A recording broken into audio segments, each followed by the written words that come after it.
Health disparities significantly impact the deaf and hard of hearing community, particularly in the wake of the COVID-19 pandemic.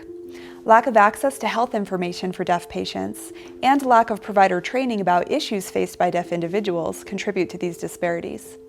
Mask mandates and visitor restrictions have disproportionately affected deaf patients, making it even more important for medical providers to establish trust and understanding with this population. This video will provide insights into the unique experiences and challenges faced by deaf patients and equip medical providers with tools and knowledge to better serve their deaf and hard of hearing patients. I don't often see patients who are deaf. I'm not really sure how to interact with them. I don't want to do something wrong or upset anyone.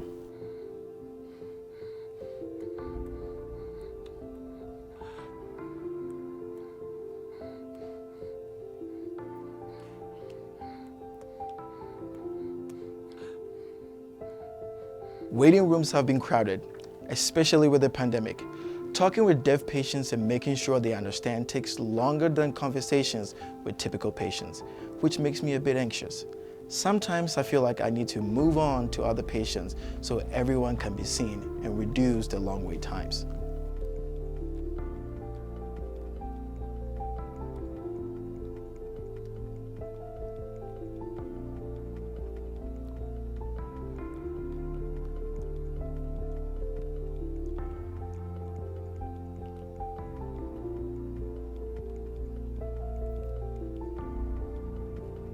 If the deaf patient and I are writing notes back and forth, it takes a long time. My hand gets cramped. I find myself tempted to abbreviate things or only write strictly necessary information in order to save time. We both leave the appointment feeling dissatisfied. So they said my wife could interpret, but this was an emergency and I need my spouse to be an emotional supporter. Just like everyone else's spouse, it's hard for them to take on the interpreter role when they have their own emotion related to what's happening to me too. I feel like that they are taking advantage of my spouse. When deaf patients come in, sometimes I don't know how to best communicate or even what to do. I feel like a deer in the headlights sometimes. I'm afraid I'll do something wrong. I've never been trained on this, and I don't want to cause a lawsuit.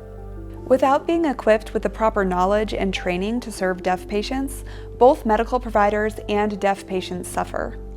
This video will provide an introduction to terminology, deaf culture, communication preferences, and strategies to create positive experiences for both parties. This information is based off of a focus group study that we did of deaf patients in Utah and tells the results of what we have heard from deaf patients. When I say deaf culture, I do mean an actual culture with its own history and language and customs. The hearing world, you don't always make eye contact when you're talking to somebody. You might have an earbud in your ear and be a little bit distracted. And you might not always do lots of other things, frankly. It's a very long list. And when you get into deaf culture, you are looking at someone. If you don't look at them, it's the equivalent of ignoring them.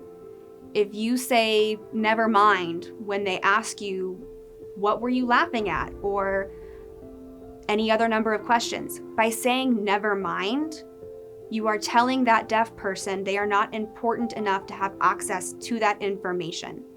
And whether you mean it that way or not, it is incredibly insulting, especially when you do it repeatedly.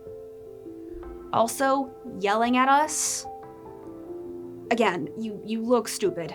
It does not matter how loud you are, we won't be able to hear you.